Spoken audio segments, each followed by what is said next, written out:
विगत 8 जुलाई को सायं 6 बजे के आसपास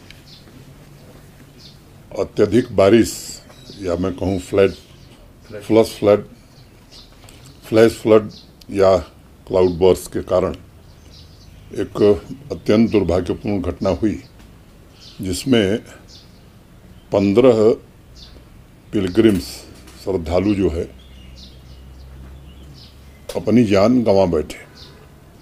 कई दिनों से मीडिया में कई प्रकार की खबरें चल रही थी, इसलिए मुझे लगा कि एक बार मुझे अधिकृत रूप से आप सबको जानकारी देनी चाहिए, तो मैं फिर उसको दोहराता हूँ।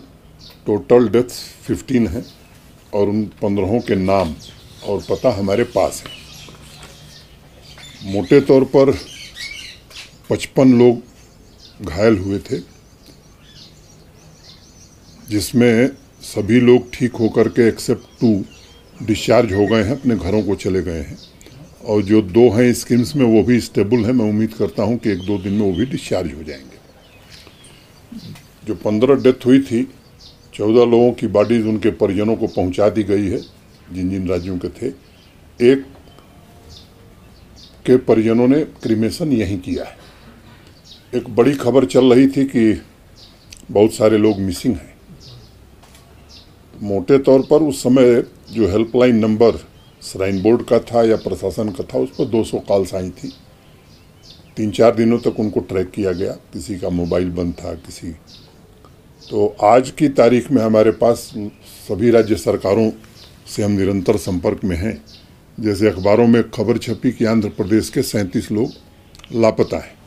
मेरे पास वो पत्र है आंध्र प्रदेश के रेजिडेंट कमिश्नर का, जिसमें उन्होंने कहा है कि 35 लोग हमारे मिल गए हैं, और जो 2 नहीं थे उनके नाम मैं आपको बताता हूं, जी सुधा और पार्वती, ये भी आइडेंटिफाई हो गए। तो आज की तारीख में मैं ये बात कह सकता हूं कि सभी राज्य सरकारों के प्रिंसिपल रेजिडेंट कमिश्नर से यहाँ तक कि किसी व्यक्ति के बारे में जानकारी हुई तो वहाँ के डीसी या डिस्ट्रिक्ट मजिस्ट्रेट से भी हम लोगों ने बात की है। तो मोटे तौर पर मैं ये कह सकता हूँ कि अब हमारे पास अधिकृत रूप से मिसिंग की कोई जानकारी नहीं है।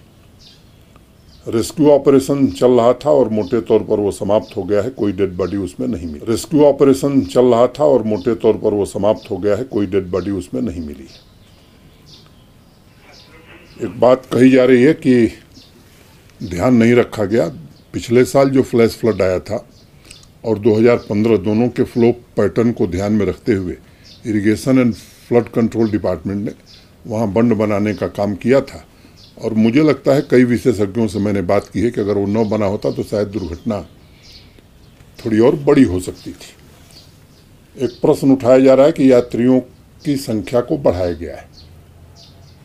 ऑनरेबल सुप्रीम कोर्ट ने एक विशेषज्ञों की समिति बनाई थी और उस समिति की चर्चा के आधार पर कितने पिलग्रिम्स दर्शन करेंगे ये फैसले लिए जाते रहे।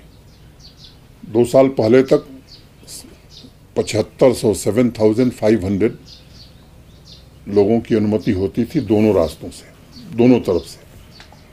पिछले साल श्राइन बोर्ड ने व्यवस्थाओं में वृद्धि की और उस आधार पर यह फैसला किया कि दोनों एक्सिस से 10,000 यात्री जा सकेंगे।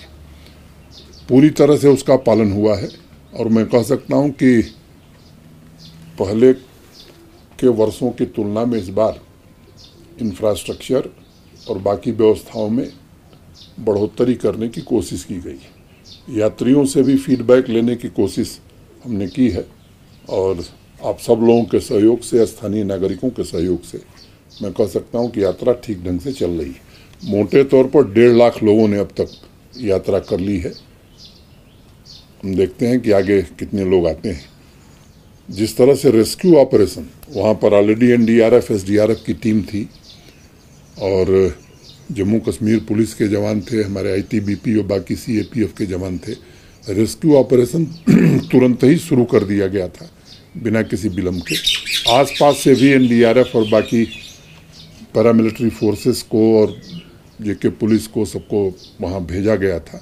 तो बालटाल और वहाँ पर डीआरडीओ के जो 52 बेडेड हॉस्पिटल हमने बनाए, या हर स्थान पर जो मेडिकल की सुविधाएं उपलब्ध कराएंगे, इसके कारण लोगों के इलाज में बड़ी सुविधा रही और जहां भी थोड़ा संदेह हुआ तुरंत उन्हें ले आकर के स्कीम्स में भर्ती किया गया है।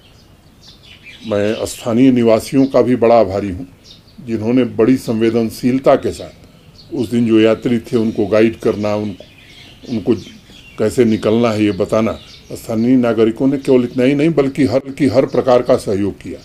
तो मैं कह सकता हूं कि मोटे तौर पर रेस्क्यू ऑपरेशन अब खत्म हो गया है। एक फैसला हमने किया है, आप सबको मालूम है कि जितने यात्री हैं वो इंश्योर्ड हैं, 5 लाख रुपए का इंश्योरेंस उनका है। श्राइन बोर्ड की तरफ से 5 लाख रुपया और जो हमारे मृतक हैं उनके निकटस्थ परिजनों को दिया जाएगा। Director general of survey of India के जो डायरेक्टर जनरल हैं उनसे भी हमने एक रिक्वेस्ट करी है और मुझे लगता है कि वो काम शुरू करने जा रहे हैं। वहाँ पर केव के आसपास सर्वेयर जनरल ऑफ इंडिया वो एक डिजिटल कंटूर मैपिंग वहाँ की हम करा रहे हैं और विशेषज्ञों के संपर्क में हम लोग हैं कि और क्या संभावनाएं हो सकती हैं और क्या किया जा सकता है। तो मोटे तौर पर मैंने यात्रा के विषय में जो कुछ हुआ है हादसे को लेकर के आपको एक विवरण मैंने उपलब्ध करा दिया है।